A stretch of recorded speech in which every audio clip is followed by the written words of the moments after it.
नमस्कार दोस्तों, achievement point online coaching classes में आपका हार्दिक स्वागत है। आज हम लोग सीटेट जुलाई 2023 के पर्पज से विकास की अवस्था, अवधारणा और अधिगम से उसके संबंध के बारे में समझने का प्रयास करेंगे। चूँकि सीटेट के एक महत्वपूर्ण टॉपिक है डेवलपमेंट और रिलेशनशिप विथ लर्निंग, यानी कि विकास क्या है, विकास के क्या रूप होते हैं, विकास को प्रभावित करने वाले क्या क्या कारक होते हैं और इन कारकों का या इन विकास की अवस्थाओं का अधिगम से क्या संबंध है। तो सबसे पहले आज हम लोग अधिगम को विकास को समझने का प्रयास यहाँ पर करेंगे। विकास मनुष्य के अंदर भ्रूणावस्था से लेकर के मृत्यु पर्यंत यानी कि जीवन पर्यंत चलने वाली एक प्रक्रिया है और यह एक अविराम प्रक्रिया है, यानी कि यह कभी रुकती नहीं है। हाँ, यह हो सकता है कि मनुष्य की विकास की अलग अलग अवस्थाओं में इसकी गति अलग अलग हो सकती है, इसके अनुपात अलग अलग हो सकते हैं।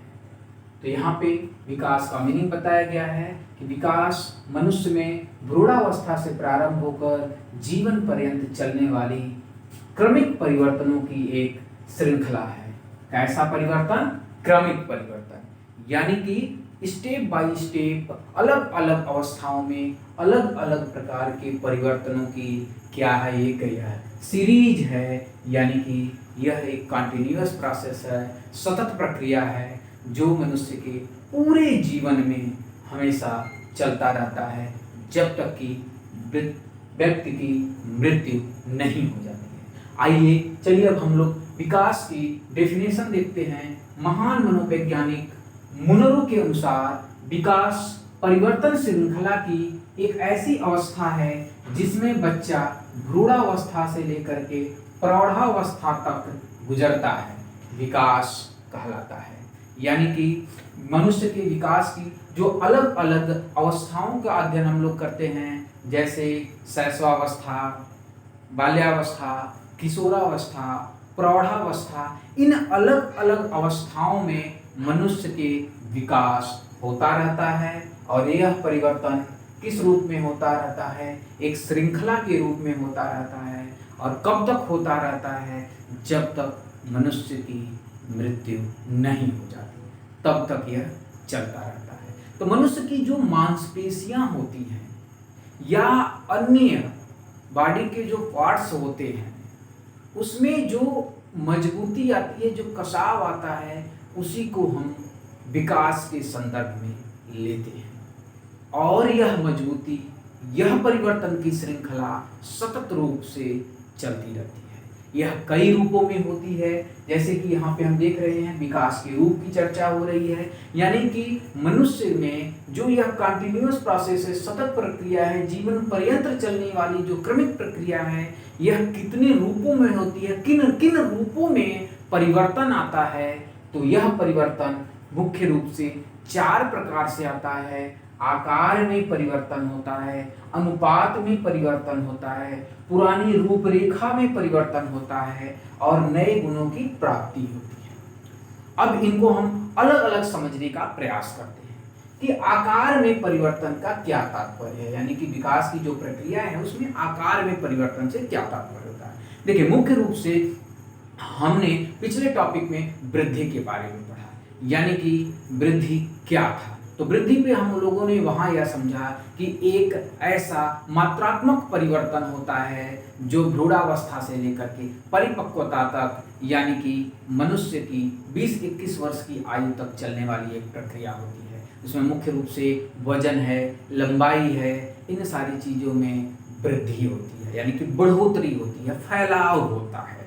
और यहाँ पर विकास से तात्पर्य है कि वृद्धि विकास में सम्मिलित है, वृद्धि विकास के साथ चलती है, लेकिन कहाँ आकर के रुक जाती है? प्रौढ़ावस्था तक आकर के रुक जाती है, परिपक्वता की आयु तक आकर के रुक जाती है, 20-21 वर्ष तक आकर के वृद्धि रुक जाती है, लेकिन विकास निरंतर चलते रहता है। मजबूतीपन जो मांसपेशियों में होनी चाहिए या शरीर के अन्य अंगों में होनी चाहिए, वह निरंतर चलते रहता है। तो आकार में परिवर्तन विकास के कुछ रूप में होता है कि मनुष्य के शरीर के आकार में परिवर्तन होते रहता है, जैसे लंबाई बढ़ती रहती है, वजन बढ़ता रहता है। इन सारी चीजों को हम क्या कर सकते हैं, देख सकते हैं, माप सकते हैं कि हाँ मनुष्य के शारीरिक रूप में आकार में परिवर्तन हो रहा है। और अन्य अंगों में जो विकास के रूप में, जो मजबूती के रूप में चीजें आती हैं, उसको हम माप नहीं सकते। जैसे बच्चा बढ़ रहा है, उसकी हड्डियां बढ़ रही हैं, हड्डियां बढ़ने के साथ साथ उसकी हड्डियों में मजबूती आ रही है, मांसपेशियां बढ़ रही हैं, साथ साथ उसमें मजबूती आ रही है। तो बढ़ रही है, उसको हम देख रहे हैं, उसके आकार में परिवर्तन हो रहा है, उसको हम देख सक रहे हैं, माप रहे हैं।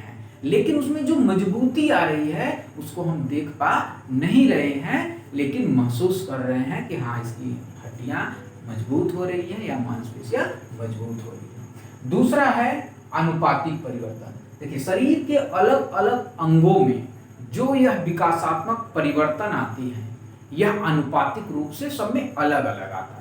यह जरूरी नहीं है कि सभी मनुष्यों में यह विकास की जो प्रक्रिया है, यह अनुपातिक जो परिवर्तन है वह एक समान हो। इसके साथ साथ यह भी आवश्यक नहीं है कि मनुष्य के शरीर के सभी अंगों में यह विकास की जो परिवर्तन है यह आनुपातिक रूप से समान हो। ऐसा होना आवश्यक नहीं है कि शरीर के सभी अंगों में आनुपातिक परिवर्तन एक समान हो। अगला है पुरानी रूपरेखा में परिवर्तन। यानी होता क्या है, जब यह आकार में परिवर्तन होता है या आनुपातिक परिवर्तन होता है तो इसके साथ साथ मनुष्य की जो पुरानी रूपरेखा होती है उसमें परिवर्तन होते रहता है। जैसे किस रूप में होता है कि बालक होते हैं, बालकों के में एक नई विशेषताओं का उदय हो जाता है, उनके अंदर पुरानी रूपरेखा जो रहती है वो बदल करके नई विशेषताओं का उदय हो जाता है। किस रूप में हो जाता है, और पुराने का लोप हो जाता है। जैसे उसे बचपन में जन्म के 6-7 महीना के बाद दूध के दांत निकल आते हैं। यह दूध के जो दांत निकल करके आते हैं वो हम वृद्धि में सम्मिलित करते हैं, और वृद्धि चूंकि विकास का ही एक पार्ट होता है तो वहाँ पे क्या होता है कि पुरानी रूपरेखा में जब बच्चा 6-7 महीना का हुआ तो उसको क्या हो गया, दांत आ गए। और जब बच्चा यही 6-7 साल का होता है तो इसके दूध के दांत गिरने लगते हैं और अस्थायी दांत निकल करके आने लगते हैं।